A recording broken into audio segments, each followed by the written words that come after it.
This podcast encourages and empowers you to create your own unique real story, develop your own unique real statement, and discover your own unique real self. The power is yours. Good night, Rachel Braun Scherl. How are you doing on this wonderful, beautiful night? I'm terrific. How are you? I'm excellent, my friend. What part of the world are you in right now? I'm in the Northeast. I'm in New Jersey. All right. And which of your talents is responsible for us connecting at this specific time in history? My focus on female sexual health and building businesses in that space. Intriguing. Tell us more, please. So I've spent most of my career building brands and businesses, and I generally have focused on products and services that affect women essentially from the tops of their heads to the tips of their toes, whether it's consumer products, health and wellness, devices, pharmaceuticals, and over the past decade have really focused on female sexual and reproductive health. So anything, let's say, from menstruation through menopause. Now fertility, infertility, pregnancy, disease prevention, incontinence, hot flashes. You've definitely been doing the work, haven't you? Yes. So who did you learn that ability to care from? It's interesting. So I entered this space really from a business perspective, but once you get in this space, it is literally impossible not to have an enormous amount of passion because there are so many unmet needs. There are some specific challenges in this business space. We all know it's more difficult for women to raise money. But then when you add anything that has a sexual aspect to it, especially if you go all the way to enjoyment, there's a real societal discomfort with having a conversation about many of these topics. And it's that lack of conversation or the discomfort that has really inspired me to be part of creating a language and a vocabulary around female sexual health and wellness. Well, again, it seems to be that you're the person that stands up for people, right? You're a warrior, aren't you? Yeah. I'd like to think I'm a warrior for building businesses in this space. There are a lot of people all over the world who I would describe truly as warriors who are really focused on the social justice aspect. Many of the businesses I work for do have a nonprofit component. And my focus really is on helping these businesses grow to be meaningful, big businesses, financially beneficial to the people who own them or invest in them, and also providing important services and products to meet this huge number of needs that are reflected across the complexity of a woman's reproductive life. Where's the best place for someone that's listening to connect with you? Anytime you look up Orgasmic Leadership, which is the name of my book, you'll find me. My email is rbscherl, SCHERL, at Spark Solutions for Growth. So all my information is on my website at Spark Solutions for Growth, and on Twitter at rbscherl, on Facebook at Rachel Braun Scherl, any derivation of that, and people will find me. And I'm totally open and enthusiastic and responsive to people reaching out to me directly if they're have questions or they're interested in this space or just want to ask some questions. I think there's a real responsibility for me as a business person and for me as a business person in this space to be open and available to people who are focused on this. Well, do tell me, Rachel, what's one other thing you've done consistently over the last 3 years, please? I've always worked incredibly hard. I wouldn't say that's new over the past 3 years, but I really am disciplined and focused and really conscious of results. So when I take on a project with a client, I'm really interested in driving the success for their business.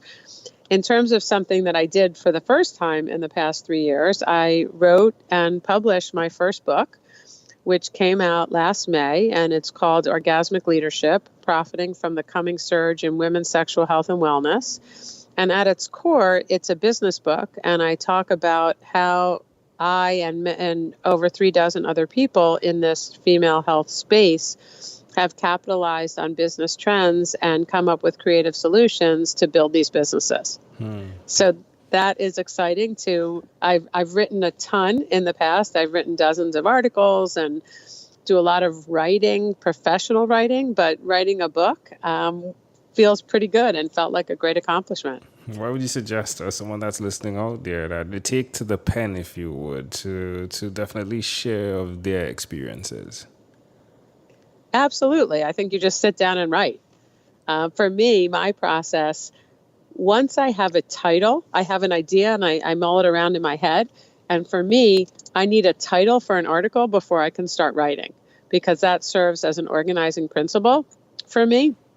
But then you just sit down and write and don't edit yourself. Get your thoughts out, see if you have anything that you want to say. And I think that's where you start. Do you have something that you want to say? And then the second piece, which is also important, but not the starting point, is do you have anything to say that other people might be interested in hearing? What's the purpose of your writing? So if you're keeping a journal, that's one thing. If you're looking to publish or to, expose your ideas, then you have to have a reason for doing so. Amazing audience. Again, you're hearing it live from Rachel Braun Scherl. Rachel, let's switch gears for a moment now. Let me invite you into my time machine that is surrounded with beautiful, warm, blue Caribbean water. Rachel, what is your earliest childhood memory? That's an interesting one. I remember just being with my parents, playing with my parents and my sister and laughing. How old We do were a you very think you were in that tight-knit memory? family. I would say I was 4 or 5. You know what happens, and I'm sure people say this, that you confuse actual memories with stories you've heard and pictures you've seen. I've heard that, yes. So I have clear memories of going camping with my parents at a place called Sleepy Hollow. And probably we went every year since I was, 3 or 4. And I can see the pictures and I've seen the photographs, and I, know that my hair was in braids and that I had buck teeth, and I shared a tent with my older sister. But again, I can't swear on my life that is something I actually remember, or, in my family, we repeat the same stories over and over again. So there's just as good a chance that we've repeated the story and the memory has become cemented that way. Why do you think it's so clear, though, that visual, that memory of you being on that camping trip? I have a very strong feeling all the time of the comfort of my nuclear family. So I think that camping trip reminds me of that comfort, and I felt very taken care of and listened to and loved growing up. And I remember being, on that camping trip and having those feelings. How do you see that memory connecting to who you are today? Well, so much of who I am and so much of how I conduct myself is a direct result of the way I was parented and loved. And, certainly from a professional standpoint, I talk about my dad, who has been gone about 3 years, as really the primary influence in my life in terms of, the voice that I hear, in terms of a guide and of how I want to live, how I want to conduct myself, how I've wanted to and hopefully have built my own family with my own children, how I help other people, how I listen to other people. So it informs everything I think about and everything I do. I dedicated the book to my parents, and there's, many, many, many, many references throughout the course of the book and throughout the course of a day where I refer to or quote something my father said that is useful to me, either in a professional setting or in a personal one. Can I offer an interpretation to the thought picture you created in my mind with that memory? Absolutely. I love the concept of consistency. I love the concept of discipline that you spoke about. You said when you set out to hit a business goal with a client, right? Like you are on the numbers and you make sure that it really hits the profitability that you set out for. My words, right? Yeah. And it's intriguing that your parents put that in place where they created an opportunity for consistency, where care was the core aspect of it, where the tents were set up, where the space was created for that security that you said you had in your nuclear family, and to see that you're doing that now for others, which is where the consistency and the discipline is required. Because if you're I not hope so. I caring, hope I'm doing it even well, half as well as well, they did it. well, my friend, if you're not caring for people and if you're not being consistent, it's the drop off, right? It Yeah. creates the drop off. So it's really intriguing to see how those both run parallel. And I think obviously, I would think what not obviously, but my sense of what motivates you is a curiosity and a desire to connect with people. Definitely. Ooh, I love it. Yeah, it's my pleasure. I love to see stories connect as well, more than just connecting with individuals, but it's amazing how unique each person's story can be. And I've spoken to thousands now, and I'm still fascinated by the uniqueness that still exists in each individual. Yeah, I am too. My mother has this expression. She used to be a practicing therapist, and she's always said everybody has a story. And the truth is, you really have no idea what's going on underneath the surface unless you take the time to know someone's story. Yeah. And when my kids were little, I remember saying, for instance, if someone is mean to you or you feel like they're not being nice, it is very likely that it's something that's going on in their life and has absolutely nothing to do with you. And it's hard when, you feel like you're being attacked or bullied or in a situation where someone's being hostile to say, wait a minute, let me think about how the other person's feeling.